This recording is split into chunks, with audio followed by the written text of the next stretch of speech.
What's breaking? It's the forthcoming UTME exam, and potential candidates are looking forward to the exam while they get prepared. In view of this, I will be taking us through the world of organic chemistry as related to UTME questions. We have a question on the board that says, the IUPAC nomenclature for the structure above is.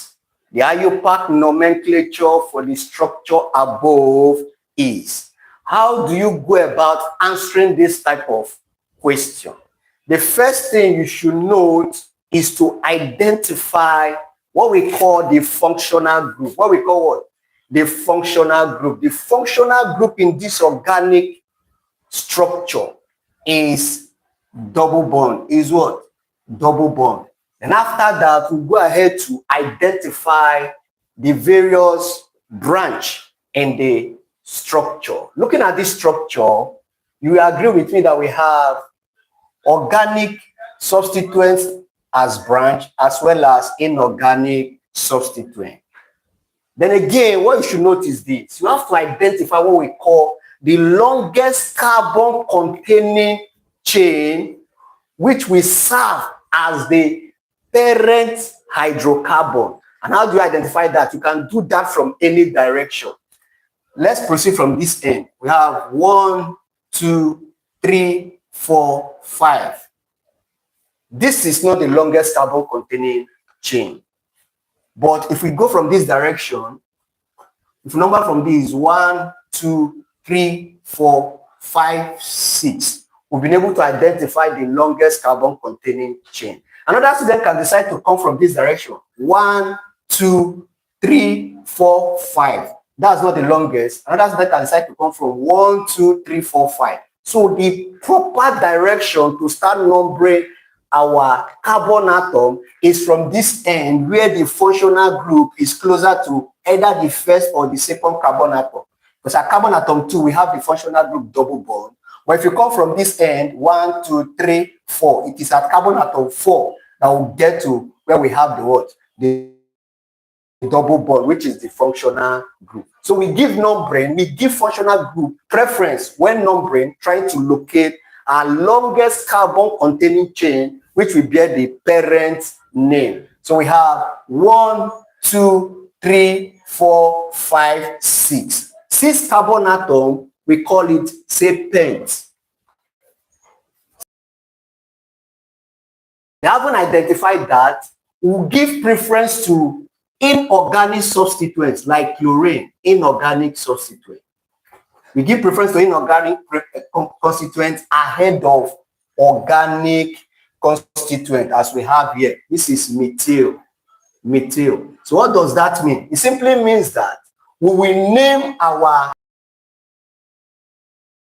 organic substituent. But mind you, we have our longest carbon as 1, 2, 3, 4, 5, 6. So if we have identified our longest carbon from this end to this end, it simply means the branch we have here is this point, then this point. So how do you name now? We name the inorganic, which is the chloro, ahead of the what? The methyl, which is an organic substituent. So how do we name now? We have 1, 2. A carbon atom 2, there is a chloro. Then a carbon atom 3, there's another chloro. So now say 2, 3, because it appears twice, a carbon atom 2 and 3, use the word, say dichloro. Then of course, we'll go ahead to name the substituent, which is methyl. Then we have 1, 2, 3, 4. A carbon atom 4, we have a what? We have a methyl. Same a carbon atom 4, we equally have another methyl. Because it appeared twice, we use the word di. So we'll now say 4, 4, dimethyl. Then our parent carbon chain, this chain that is having 6 carbon atom, which is, okay, is hexane. 6 is hexane. Sorry about that. 3, 4, 5, 6. 6 is hex. Then before you now put the parent, which is hex. But mind you, the functional group is at carbon atom 2. It's at carbon atom what?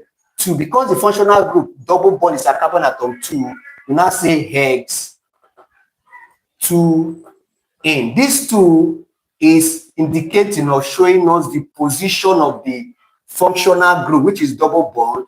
And of course, that's why we have the name here, in. So the correct option of your questions. Okay, we'll proceed to the next question now. We have question. This one is extracted from 2008, question 42. 2008, question number 42. And the question says, if glucose is heated with concentrated H2SO4, that's concentrated tetrasulfuric acid, it will be dehydrated. It will be dehydrated to A, we have carbon, B, we have CO2, C, we have ethane, then D, we have ethanol. All right, let's take a look at this question on the board. The question says, if glucose is heated with conc H2SO4, it will be dehydrated to, how do you go about this question? You have to write the molecular formula of glucose, which is C6H12O6. Now, what is the effect of conc H2SO4, which is a highly hygroscopic substance that has a great dehydrating effect on an organic compound? What is dehydration? Dehydration is simply the removal of water molecules from a compound. This is glucose molecule. When you introduce concentrated tetrasulfuric acid, it will have a dehydrating effect on it. But how many water molecules will this conc H2SO4 remove from this glucose? We have 6 water molecules. And of course, we have 6 carbon that will be what? That will be left. That is glucose charcoal. That will be the product. Conc H2SO4 dehydrates glucose. That is, we remove 6 molecules of what? Water from this glucose compound, leaving behind 6 carbon, which is what?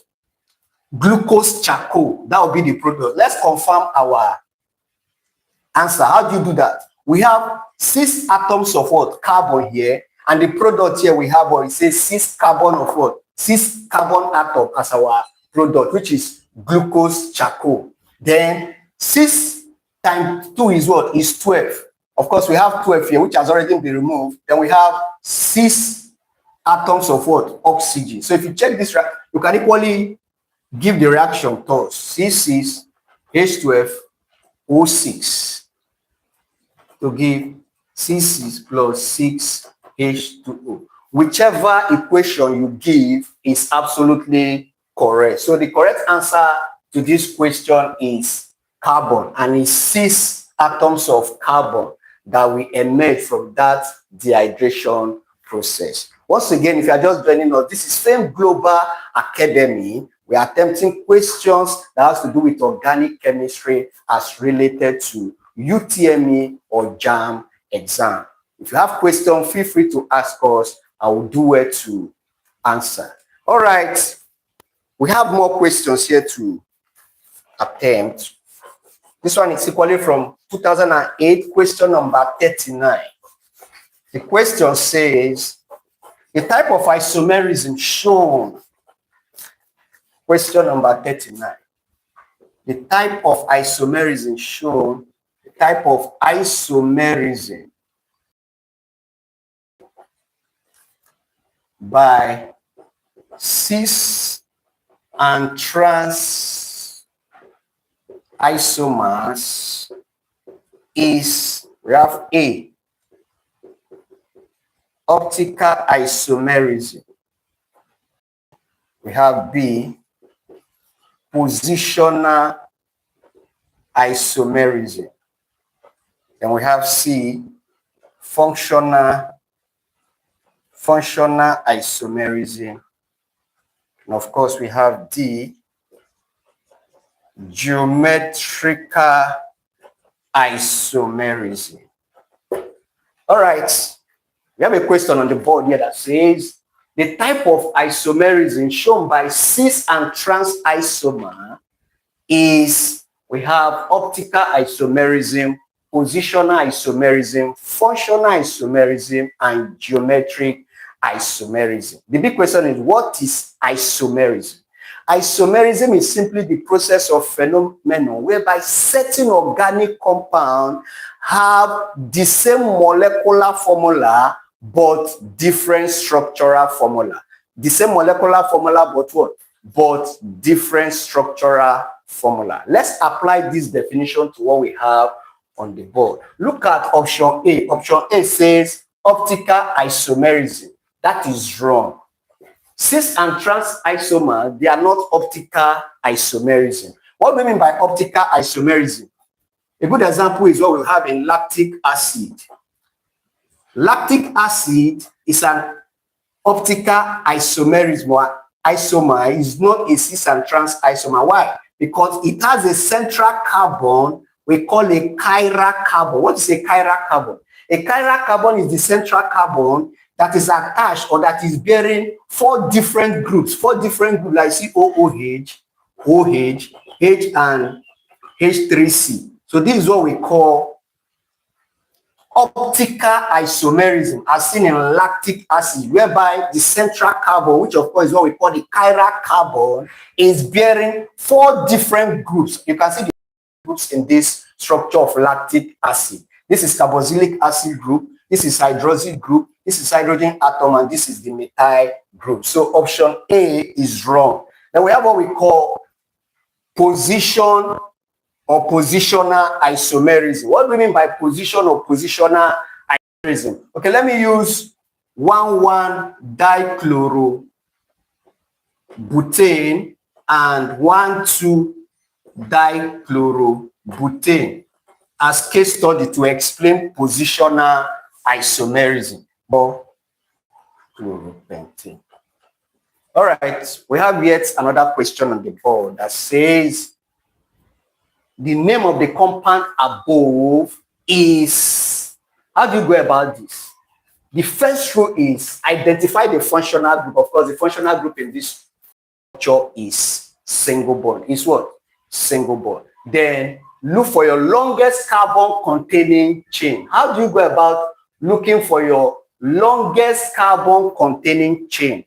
Check where the substituent or the attachment, where they are closer to the first or second third carbon atom. So the right direction to number these is from this point. We have carbon atom 1, 2, 3, 4, and 5.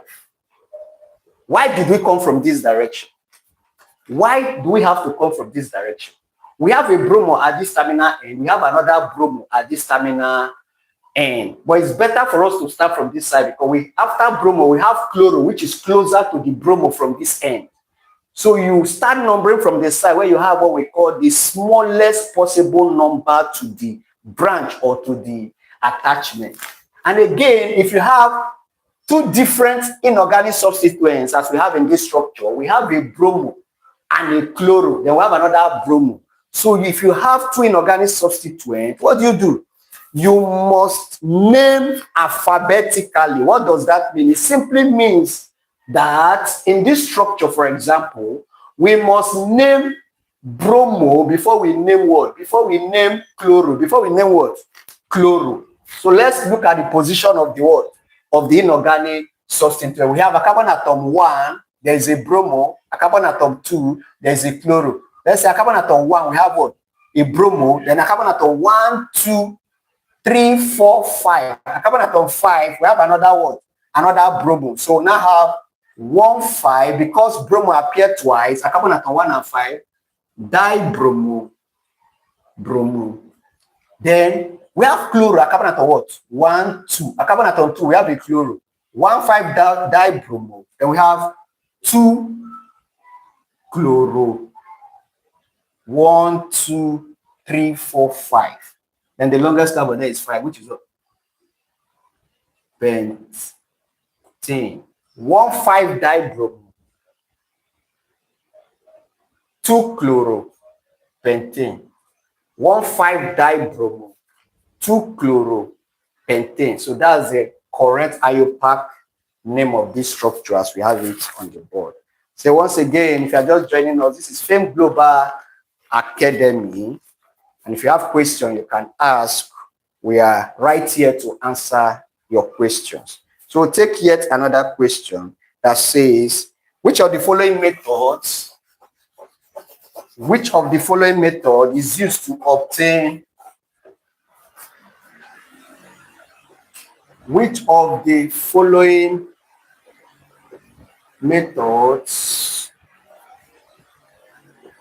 is used to obtain alkanol from ethane?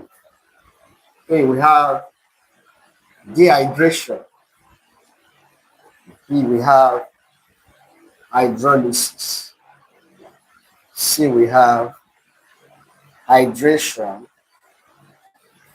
Then D, we have fermentation. All right, let's look at this question on the board that says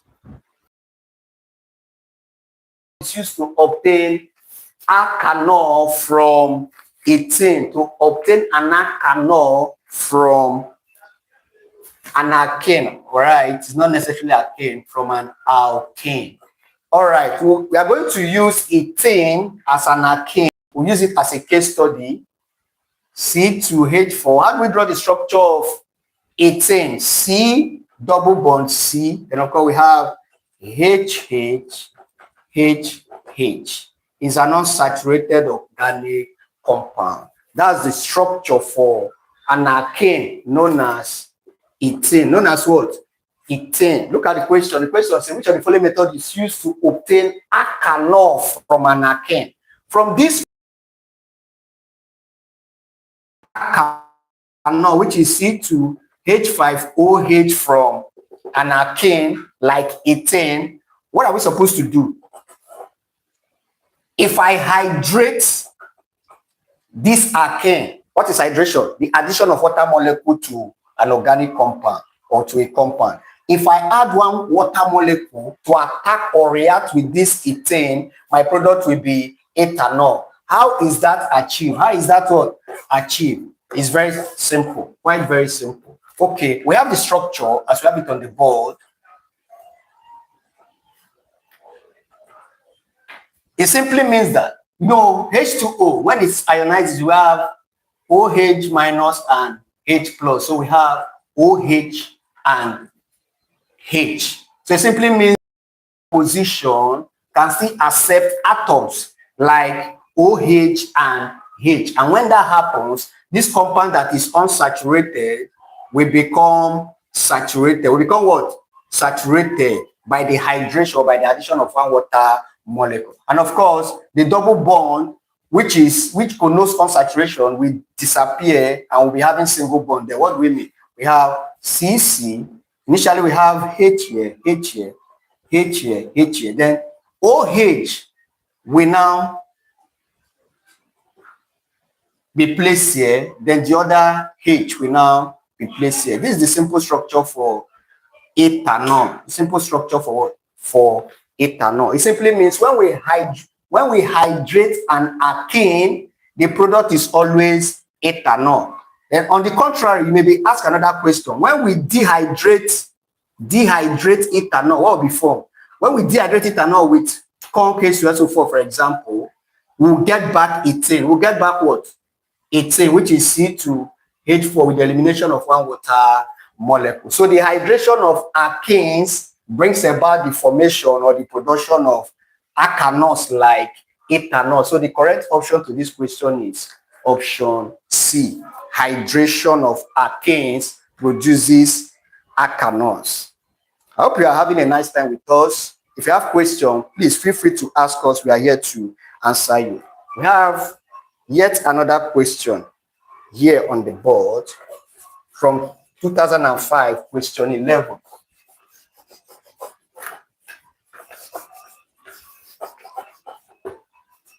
2005, question number 11. The question says, we have a structure given to us.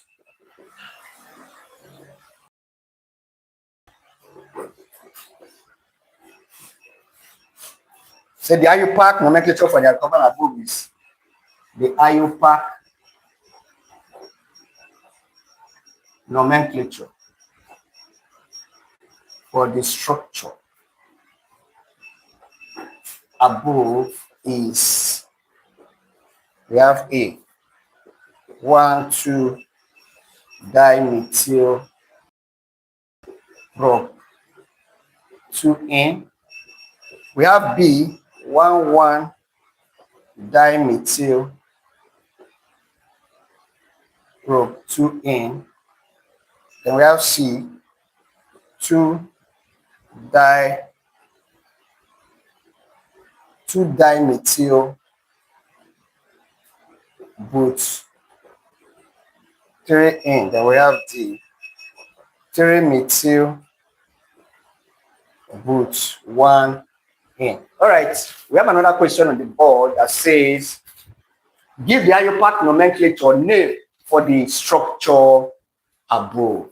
Give the IUPAC nomenclature for the structure above. We have a structure on the board. How do we go about naming this organic compound? It's quite very simple. The first thing is identify the functional group. The functional group here is what? The double bond. The what? The double bond. Once you identify the functional group, it simply means you must give preference to the functional group by numbering from that end where the functional group is closer to the first or second carbon atom, irrespective of the presence of any other organic substituent that is acting as a branch. So we must give preference to functional group ahead of this branch or this branch, depending on the direction we are taking our longest carbon. So number from this end, 1, 2, 3, 4. Our longest carbon, we have 1, 2, 3, 4. We have 1, 2, 3, 4. So the number must proceed from this end backward. Why? Because at carbon atom 1, we have our functional group double bond, which we always give preference or priority to when numbering to locate our longest carbon containing chain to get our parent name of the compound. So we have 1, 2, 3, 4 as our what?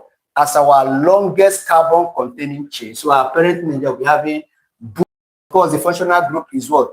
Is alkane functional group, which is double bond functional group for an alkane homologous family. But meanwhile, at carbon atom 3, we have a what? A methyl. So 1, 2, 3. At carbon atom 3, we have a methyl. You say 3-methyl. 3-methyl. Then we have 1, 2, 3, 4. 3-methyl boots. 1N. Why is it 1N? Because at carbon atom 1, that's where we have a functional group double bond. So the correct answer to this question is 3-methyl but 1N, which is option D. All right, if you are just joining us once again, this is Fame Global Academy. If you have questions, you can ask us. We are right here to answer you. And of course, we have another question here from 2008 question 45. 2008 question 45. 2008 question number 45. We equally have a structure here, CH3C, CH3, OH to give CH2, CH3. The major product of the dehydration of the above compound is the major product of the dehydration of the above compound is, okay, we have CH3, C double bond, CH2 to give CH2, CH3. We have B, CH3, CH, CH, CH3, C. Then we have C, CH3, C double bond, C, H, then CH3, CH3, then we have D, CH3, C, CH2, CH3. All right, let's look at this question on the board. The question says, the major product of the dehydration of the dehydration of the above compound is. The question is, what is dehydration? And they made mention of a word saying major product. Upon every dehydration reaction, there is always the elimination of water molecule. Elimination of what? Water molecule. But the water molecule that was removed is not a major product. So let's look at the major product that will be gotten when we dehydrate this compound. So if we remove one water molecule from this compound as seen on the board, what type of structure do you think we will have? Now, look at this point. This is where the dehydration process will occur, this point, and something will happen. If we dehydrate this compound, it simply means one water molecule will leave from here. Simply one hydrogen atom from here will react with this to form H2 and combine with this O and will come out, which is what? The removed water. They remove what? Water. If that happens, what will be left here now? It simply means what will be left here is we have this N now. This N will still be present. Then we have C. Nothing will be here because everything has gone off with one H here. Then what will be left here? We have CH2. CH what? 2. But we have CH2 here. If you want to draw this structure in full, I'll show you something. If you want to draw this structure in full, it simply means there is what? There will be the presence of a double bond here. Why? Because there is nothing here, and one hydrogen is missing here, and one hydrogen will be missing from this end. Let me draw it out fully so that you understand what I mean there. Okay, we have CH3, then we have C, there's nothing here, then we have here double bond C, we have H, and one is missing here. Because an unsaturated organic compound, which will be the product of this dehydration, this carbon atom that is bearing, in between this carbon atom that we have the double bond, one hydrogen atom has to miss from here, and one other one have to miss for it to what? For it to be an alkane organic compound. So the correct option to this question is option A. So that's how you go about answering such question. Elimination of one water molecule from here, which will now convert this saturated organic compound, an alkane structure that is bearing this OH, back to a structure that is what? That is having double bond, which is an alkane series or an alkane family. All right, we'll take yet another question. If you are joining us, just joining us, okay, we'll be handling questions, UTME questions as regard organic chemistry. And if you have any question to ask us, please do well to. So since I am from India, can you teach me IPAC nomenclature? Okay. Can I teach you IPAC nomenclature? All right. There are rules guiding the naming of organic compound. So we are just restricting the questions I have on the board. But meanwhile, if you have been following me, I've been explaining some of the rules too. In the course of our answering these questions, I've been dishing out to us some of the rules or principles guiding the naming of organic compound. Please, you can do that to subscribe to our YouTube channel where we'll be having detailed explanation or teaching on IUPAC nomenclature of organic compound. But we will be answering some of them as I've been answering this question. We'll be answering part of them. I hope that answers your question. Okay, we have a question, 2011, question number 45. Say the number of isomers.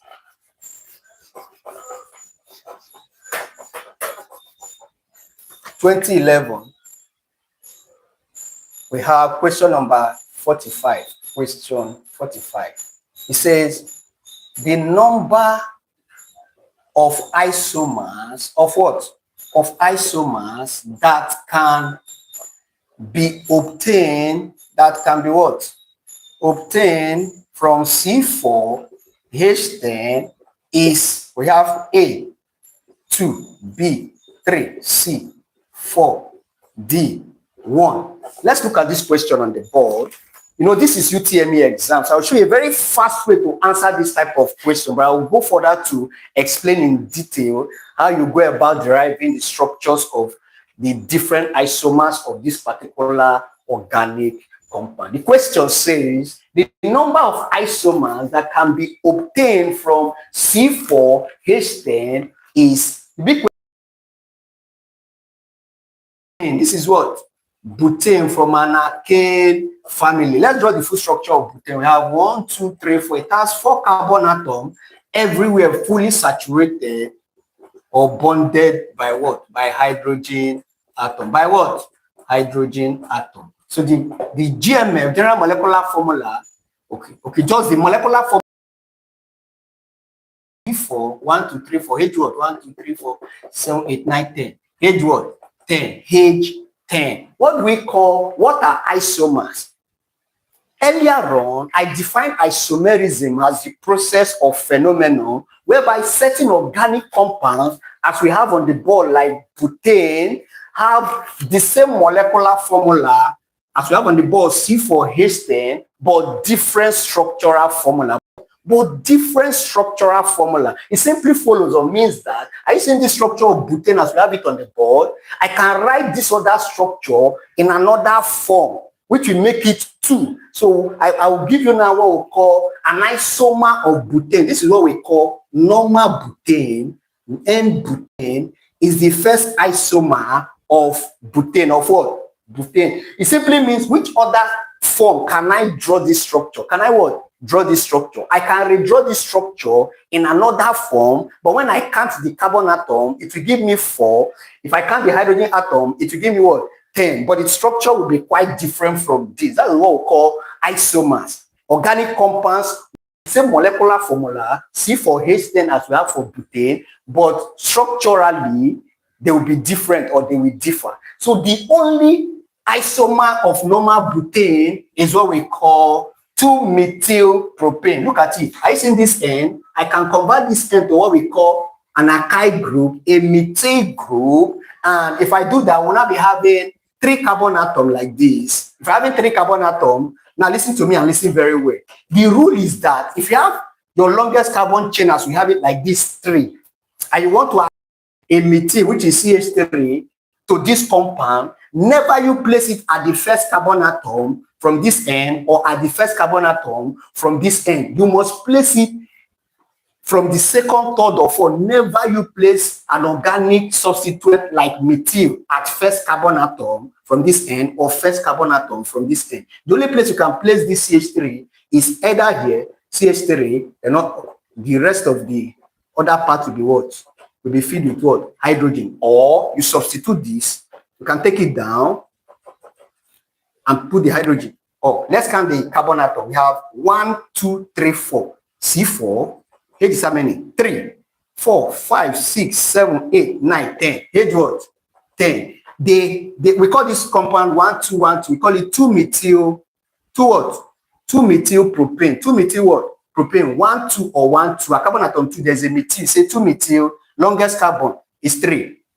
Methane, ethane, propane, which is propane, is single bond. That's why we have A. So the isomer of normal butane is what? 2-methylpropane. We don't have any other form that we can redraw this structure or redraw this structure. How that? Haven't done that. We'll have the same 4 carbon atom and the same what? 10 hydrogen atom. So they are isomers. They have the same molecular formula, but they what? They have different structure. They have what? Different structure. So 2-methylpropane is an isomer of normal butane. It's an isomer of what? Of normal butane. So the correct answer here is what? 2. But this is UTME exam. You shouldn't waste your time trying to what? Derive the different isomers of this compound. I'm going to give you a formula very quickly to answer this type of question in an exam condition. Always make use of this formula. 2 raised to power m minus 4 plus 1. 2 raised to power what?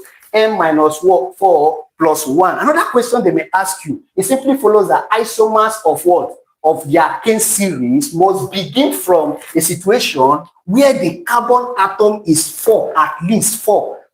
So if an alkane does not have up to 4 carbon atoms, then of course it cannot have isomers. It cannot have what? Isomer. Let me prove it to you. Are you seeing this C4H10? This is where isomers began from alkanes. From what? From alkane series. Now back to this formula. For you to answer this question very quickly in an exam condition, don't use 2 raised to the power n minus 4 plus 1, where n is equal to what? Say number of carbon atoms. Number of what? Carbon atoms. So look at this compound now, butane. The carbon atom is what? 4. So we have 2 raised to the power what? In place of n, put what? 4. 4 minus 4 plus 1 equal to what? 2 raised to the power what? 4 minus 4 is what? 0 plus 1. In mathematics, 2 raised to the power 0 is what? 1 plus 1, 2. So the number of isomer of butane is 2. I just showed you how to derive it or how to go about drawing the different structure. But just apply that formula, you see. Isomers begin with the same compound that they gave you. Itself, which is the normal butane, is the first isomer. Then 2-methyl isomers of butane. We have normal butane and we have 2-methyl butane. I hope you are finding our class interesting. If you have any question, please do well to ask us. We are equally here to answer you. We'll take yet another question here from the same 2011, number 46. Number 46.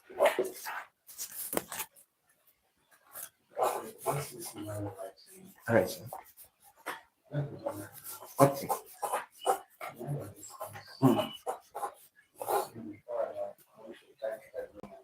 Okay. And for our friend India, Okay. he said I should teach him and start with meditation. All right. Subscribe to this channel and we will be sometime on the short videos every class. Okay. So follow me closely. All right. All right. We have yet another question on the board. And this should be a last one. All right, sir. Question says, the functional group present in the compound above are the functional group present in the compound above are A. We have hydroxy and halo group. Then we have alkene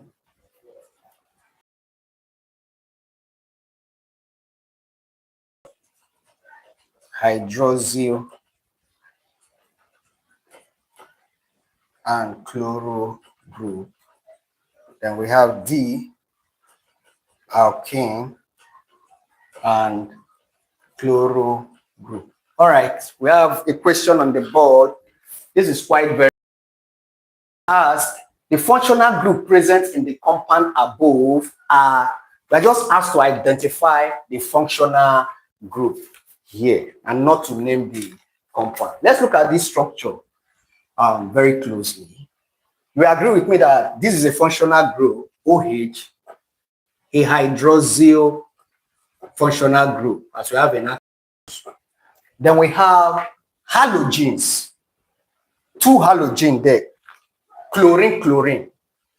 Halogens here, their functional is what we call, say, halo group. Chlorine is a halogen. So their functional group is what we call a halo group, their functional group, not the name itself. Let's look at the option. Option A, we have hydroxy. We just identified the hydroxy group, which is the OH group, and halo group. I am saying that the chlorine atoms here, their functional group is the halo group, as we have in haloalkanes. But look at this. We have alkane. There is no double bond in this structure, so this is wrong. Of course, there's a halo group. Then hydroxyl. We have hydroxyl and chloro. The chloro is not a functional group. It's just an inorganic substituent. The functional group of this inorganic constituent like chlorine is what we call a halo group. They are halogens. They are what? Halogens. Then of course, alkane, there is no double bond in this structure. So the correct option or answer to this question is hydroxy and halo group. And what? Halo group. What are functional group? Functional group are simply properties, organic properties that they could be atoms, they could be radicals, they could be charges, they could be bonds present in an organic compound, which determines the actual chemical property or actual chemical reaction that organic compounds undergo. So every homologous family have their unique or specific functional group that distinguishes them or makes them behave the way they behave, that makes us differentiate them from other homologous family. I believe you actually have a nice time with us today.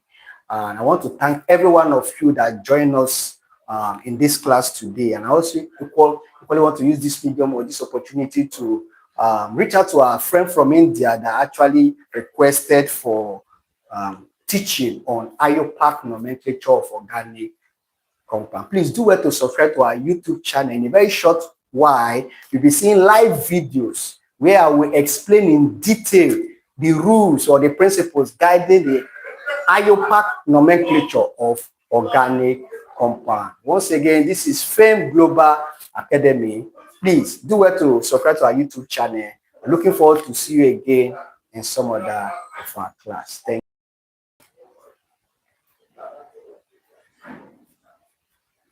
Israel.